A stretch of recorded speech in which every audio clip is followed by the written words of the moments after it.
तो जैसे कि आपको पता ही है कि अभी बहुत शीघ्र ही हनुमान जयंती आने वाली। चलिए जानते हैं अपनी इस वीडियो में कि हनुमान जयंती कब है और उसमें हम भगवान हनुमान जी को प्रसन्न करने के लिए कैसे हम कुछ उपाय से कर सकते हैं उनको प्रसन्न।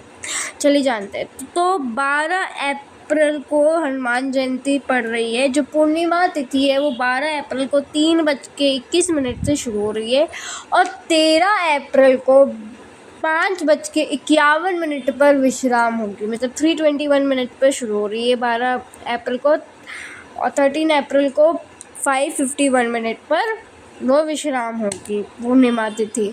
तो उदया तिथि के अनुसार जो पूर्णिमा तिथि पड़ रही है वो 12 अप्रैल की पड़ रही है और 12 अप्रैल को ही हनुमान जयंती बनाई जाएगी।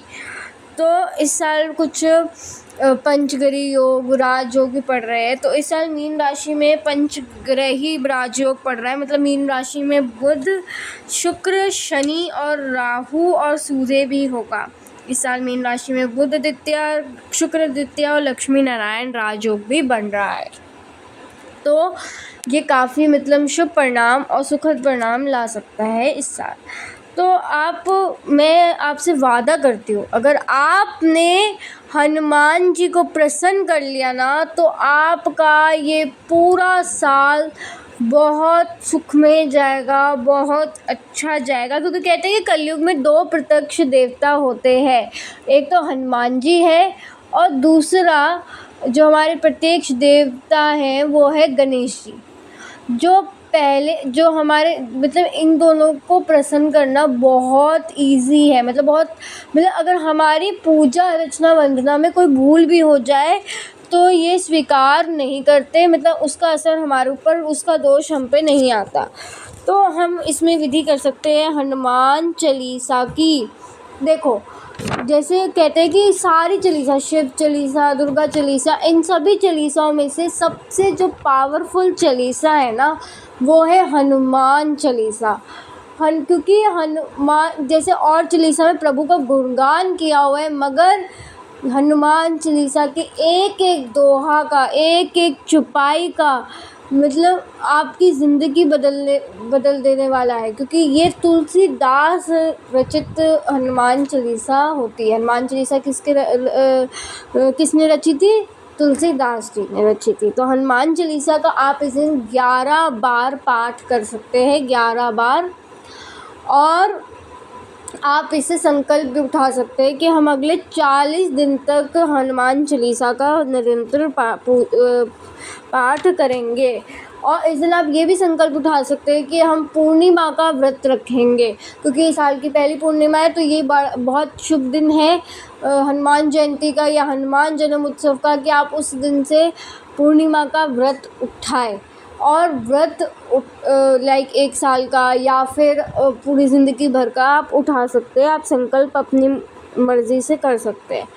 और आप सुंदरकांड का पाठ भी कर सकते हैं। अगर आपसे सुंदरकांड का पाठ नहीं हो रहा है तो यूट्यूब पे आप स्पीकर पे चला सकते हैं घर पर, जिससे आपके घर में पॉजिटिव वाइब्स का संचार होगा।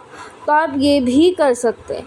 तो और जो हनुमान जी हैं क्या कहते हैं, उनको हम कहते हैं लड्डू का भोग बहुत प्रिय है। माना कि हाँ लड्डू का बहुत भोग प्रिय है। मोतीचूर के लड्डू हो गए, ये हो गया बूंदी हो गई, इनका बहुत उनको होता है। मगर सबसे जो उनको प्रिय मतलब प्रसिद्ध भोग है वो है रोट का भोग। रोट का भोग मतलब चूरमे का भोग, मतलब मीठी पूरी का। मतलब मीठी पूरी को पूरी बनाने के उसको हम मोड़ते हैं, उसको तोड़ते हैं, फिर उसके अंदर घी की पूरी को हम मरोड़ के तोड़ते हैं, उसके अंदर हम घी और गुड़ डालते हैं, वो मीठी पूरी होती है। और उसका हम रोट का भोग भगवान को समर्पित इस दिन करना चाहिए।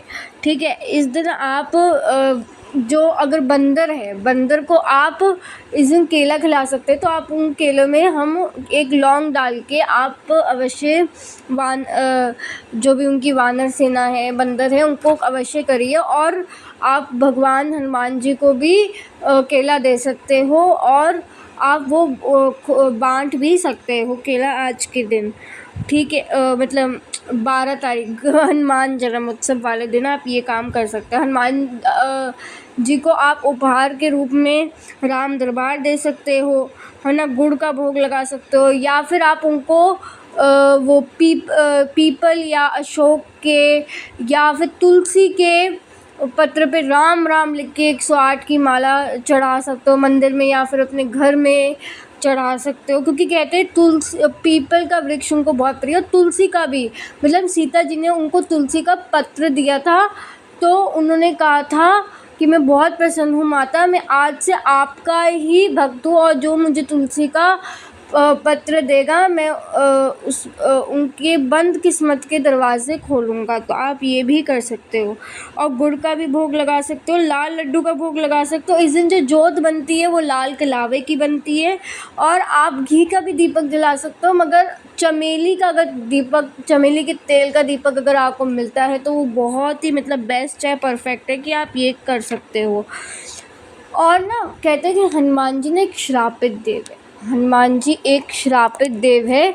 मतलब कहते हैं कि जब वो बचपन में उन्हें भूख लगी थी तो वो सूर्य देवता को फल समझ के आम का वो खाने चले गए थे, और तभी पूरे उनने जब वो सूर्य देवता मतलब मुंह में ले लिए थे, तब वो सारे सृष्टि में अंधकार फैल गया था। तभी ऋषि मुनियों ने कहा था कि वो अपनी शक्तियों को भूल जाएंगे, इसलिए जब वो सीता जी के पास गए तब भी उनको शक्तियों का स्मरण करवाना पड़ा। जब सीता जी के पास जाने के लिए उनको जब वो जड़ी बूटी लेके संजीवनी बूटी मतलब लेने के लिए जाना हुआ, तब भी उनको अपनी शक्ति का स्मरण करवाना, मतलब जो हनुमान जी है उनको शक्तियों का स्मरण करवाना पड़ता है, क्योंकि वो एक श्रापित देव है।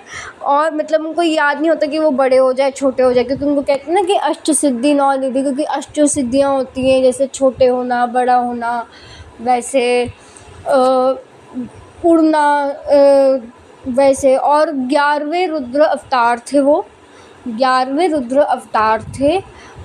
शिव पुराण में वर्णन आया है कि वो 11वें रुद्र अवतार थे शिव जी भगवान के, ठीक है, शिव जी भगवान के वो 11वें रुद्र अवतार थे। और आप इस दिन पान के बेड़ी ज़रूर लीजिए, पान के में नहीं तो पान की बेड़ी में मोतीचूर के लड्डू का डाल के उसको चारों ओर से फोल्ड करके उसमें लौंग फंसा के आप वो भी समर्पित कर सकते हो हनुमान जी को, है ना। और इस दिन आप मतलब आप सुंदरकांड का पाठ, चालीसा, ये सब आप निरंतर कर सकते हो। और हनुमान जी चिरंजीवी है, मतलब वो आज तक जीवित है, क्योंकि दो कथा है, मतलब उनको सीता जी से भी आशीर्वाद मिला था और राम जी से भी आशीर्वाद मिला था। मैं एक स्टोरी सुना देती हूँ, नहीं तो वीडियो बहुत ज़्यादा लंबी हो जाएगी। तो एक स्टोरी ये है कि जो कि राम जी थे, जब उनका कार्य ख़त्म हो गया था तो वो अपने धाम लौट रहे थे, क्योंकि हर जो देवता आता है या भगवान आते धरती पे तो वो किसी न किसी कार्य के लिए आते हैं। जब उनका वो कार्य ख़त्म हो जाता है तो वो अपने धाम वापस लौट जाते हैं। तो जब उनका कार्य ख़त्म हो गया तो वो अपने धाम वापस लौट रहे थे, तो लोग उनसे काफ़ी कुछ मांग रहे थे, बैकुंठ धाम, सिंहासन, वो, मगर हनुमान जी कुछ नहीं मांग रहे थे। तब वो राम जी गए हनुमान जी के पास और कहने लगे कि आप क्यों नहीं कुछ मांग रहे हो, जबकि सब कुछ ना कुछ मांग रहे। तो वो कहते कि मेरे को तो राम जी के नाम का गुणगान सुनना ही बहुत पसंद है, मतलब कहीं भी राम जी का गुणगान हो रहा हो, राम जी की कथा हो रही हो, श्री राम की या रामायण की कथा हो रही हो, तो कोई भी कथा अगर हो रही हो, श्रीमद् भागवतम की भी सही, तो मेरी जो श्रवण जो शक्ति है वो 10,000 गुना बढ़ जाए और मैं वो गुणगान सुनूं, मैं वहाँ वो उपस्थित हो सकूं, यही मुझे चाहिए। तो ये वरदान दिया था कि कलयुग में जो भी जहाँ पे भी श्री राम जी की जाप होगा वहाँ पर उपस्थित होंगे श्री राम, हनुमान जी उपस्थित होंगे। और क्या कहते हैं, हनुमान जी वहाँ हर कथा में उपस्थित होंगे। श्रीमद् भागवतम में भी जो भी कथा होगी कलयुग में, हर कथा में उपस्थित होंगे हनुमान जी। इस दिन आप लाल सिंदूर का, लाल लंगोट का, लाल क्या कहते हैं, लाल लंगोट, लाल सिंदूर, लाल चोली का भी आप चढ़ा सकते हैं। लाल सिंदूर कुछ लोग ऊपर चढ़ाते हैं, आप उनके चरणों में या पान के पत्ते पे रख के उनके चरणों में समर्पित कर सकते हैं। और कुंडली दिखाने के लिए स्क्रीन पे दिए गए नंबर पर आप कॉल कर सकते हैं। मैं कुंडली देखती हूँ, और ये कुंडली दिखाना है ये बिल्कुल भी फ्री ऑफ कॉस्ट नहीं है। इसके कुछ पैसे नॉमिनल से चार्जेस लगते हैं। अगर आप जानना चाहते हैं कि आपका बेटा किस फील्ड में जाएगा, क्या करेगा, आपकी बेटी की गवर्नमेंट जॉब लगेगी या फिर कैसे करियर होगा, किस फील्ड में जाएगा, शादी का योग कब है, आपकी कुंडली में राजयोग है या नहीं है, लकी नंबर क्या है, लकी कलर क्या है, और अगर आप नेम स्पेलिंग करेक्शन भी करवाना चाहते हैं तो स्क्रीन पे दिए गए नंबर पे आप संपर्क कर सकते हैं। और ऐसे और जानकारियों के लिए हमारे चैनल को लाइक, शेयर, सब्सक्राइब ज़रूर कीजिएगा। धन्यवाद।